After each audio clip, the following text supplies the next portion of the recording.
The girl came home after an evening with friends and disappeared without a trace. She was last seen just a few meters from her home, but detectives were unable to find any clues that could shed light on her disappearance. Despite the fact that there were very unexpected twists in this investigation, the search for the girl stretched for several years. And when the truth did come out, investigators were quite surprised by this outcome.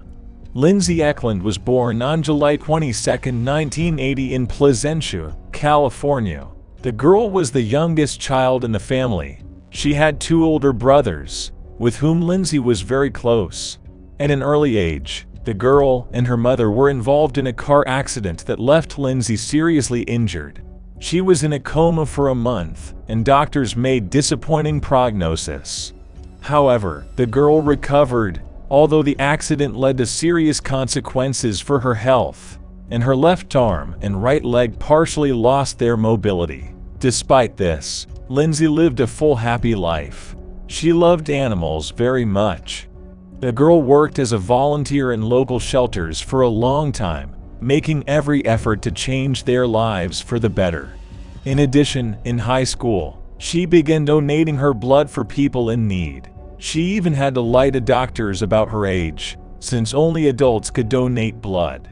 When Lynsey was in high school, her parents divorced, and the girl's father moved to another state with her brothers, and Lynsey went to live with her mother. The girl took this event hard, but thanks to this, she became even closer to her mother. After school, the girl entered college at the Faculty of Journalism. She chose educational institutions near her home and stayed with her mother. Lynsey also started working part-time as a children's tutor, as she knew the school curriculum perfectly. On February 16, 2001, when the girl was 20 years old, she decided to go with friends to San Diego, which was about an hour and a half away. They planned to visit local clubs and be back in the morning. Lynsey decided not to tell her mom so she wouldn't have to worry about her. Instead, she said she would stay the night at a friend's house. In the evening, her friends came to pick her up, and they went together to a neighboring town. The next day, Lynsey was supposed to teach a class with one of the girls for whom she worked part-time as a tutor. Her mother expected her daughter to return home after that, but time passed, and Lynsey still did not appear.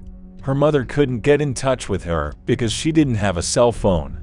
She began to worry and decided to drive to the girl's house to see if her daughter had come today. To her surprise, Lynsey didn't show up. It was very strange, because the girl always treated her work with the utmost responsibility. After waiting for some more time, the mother decided to go to the police. The officers were in no hurry to start the search because Lynsey was 20 years old. They assumed that the girl was just sleeping somewhere after a fun evening with friends and suggested that her mother wait a little longer. However, the woman insisted that Lynsey would never miss work. She also told them about the girl's health problems caused by the accidents. The mother admitted that something bad could have happened to her daughter, including because of her limited mobility. As a result, the police agreed to accept the missing person report and began an investigation. The first thing they did was contact Lynsey's boyfriend, Matthew. Upon learning of her disappearance, he revealed that the girl had actually gone to San Diego instead of staying overnight at a friend's house. For her mother, this information came as a big shock and only added to the cause for concern.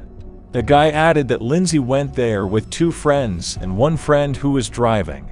The girl's mother remembered that on the day of her departure, a young man whom she did not know came to pick up her daughter. Matthew told the police the names of all these friends, and they went to them.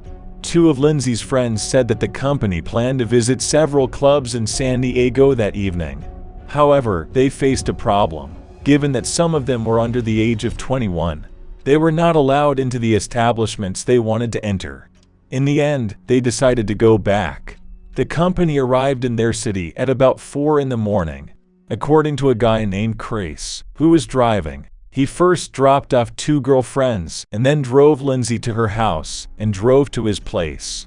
The young man added that the girl asked him to stop the car about 50 meters from the house so that her mother would not wake up to the noise and headlights. This story seemed a little strange to the investigator. However, after the police spoke to many of Lynsey's friends, they learned that the girl often asked them to do the same. If she came home late, she asked to be dropped off at the beginning of the street. However, the police continued to be suspicious of Chris as he had seen Lynsey last. They tried to verify his story and found cameras located near his home. After reviewing the footage, investigators did see Chris's white pickup truck heading toward the house. This happened at 4:15 a.m., which completely coincided with the story of the young man and his girlfriends. The guy also agreed to let them inspect his pickup, and the police found nothing suspicious there. Thus, Chris was no longer considered a suspect. The police continued to interview Lynsey's acquaintances and look for other leads. However, the girl's whereabouts were still unknown. A week after her disappearance, the police received a rather strange tip. A man named Marty came to work at Lynsey's mother and asked her where the girl had gone. He also said that he had to give her money and left his mother an envelope containing $250. Investigators immediately wanted to talk to the man. He told them that he and Lynsey had known each other for a long time. According to the man, he sometimes let her down on business and tried to help her. One day, Marty spotted her walking along the sidewalk with several flower pots. It was obvious that the girl was struggling with it, given her injuries. Then he stopped and offered to let her down, after which they continued to talk. Some of the girl's acquaintances, including her boyfriend, knew about the man. However, Lynsey never delved into the details of their relationship. The police were suspicious of Marty. First, the man was 58 years old, and his friendship with a 20-year-old girl seemed strange.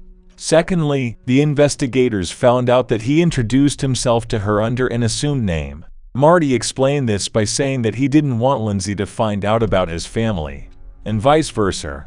At the same time, the man insisted that there had never been a romantic relationship between them. According to him, he just tried to help her sometimes. For example, he gave her a ride in his car because Lynsey couldn't drive on her own. Marty also assured that he had nothing to do with the girl's trip to San Diego. According to him, he drove her on business that morning, and they did not see each other again. All this seemed strange to the police. Soon, they had another interesting lead. Marty mentioned that he gave Lynsey a ride to San Diego several times, mostly to a clothing store. Investigators spoke with employees at the store, and one of them said that on the day of his disappearance, Lynsey had seen a similar girl in the company of an adult man. However, this clue did not fit well with the supposed chronology of the events of that day. The police concluded that the girl could not have been in that store on that very day, so they assumed that the employee simply mixed something up. He may have seen Lynsey and Marty a few days before. Investigators also looked at surveillance cameras and found no evidence of what he said. At the same time, they continued to look into the possible involvement of the man in her disappearance and obtained a search warrant for his home. They were unable to find any evidence that Marty had anything to do with the case. In addition, he had a very reliable alibi for the time of her disappearance. The police began to doubt his involvement and continued to search for other suspects. They took a closer look at Lynsey's boyfriend, and he also had an alibi. With no other leads, investigators decided to check on another person, the girl's mother. There was no indication of her involvement, but the police had no other options. By that time, several weeks had passed since the girl's disappearance, and the woman was overwhelmed by the lack of any news about the progress of the investigation. When the police called her and told her they were going to her house, Mom thought about the long-awaited progress in the case. She made coffee for them, laid out cookies, but instead of news, investigators brought her a search warrant for the house.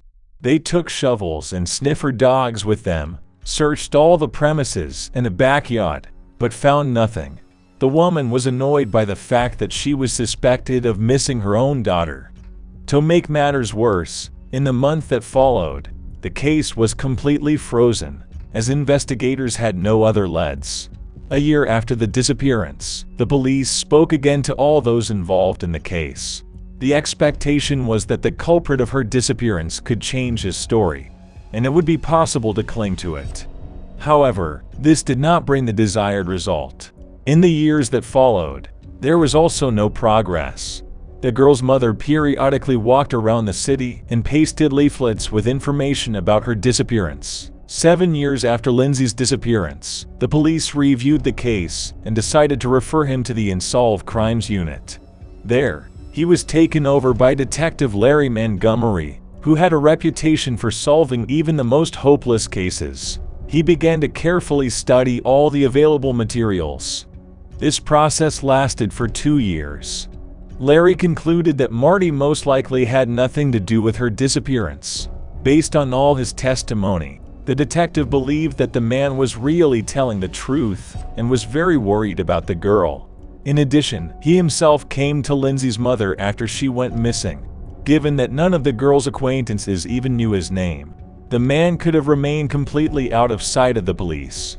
The same goes for Lynsey's boyfriend. The detective concluded that his involvement was unlikely. In addition to the fact that he had an alibi, the young man was really worried about his girlfriend.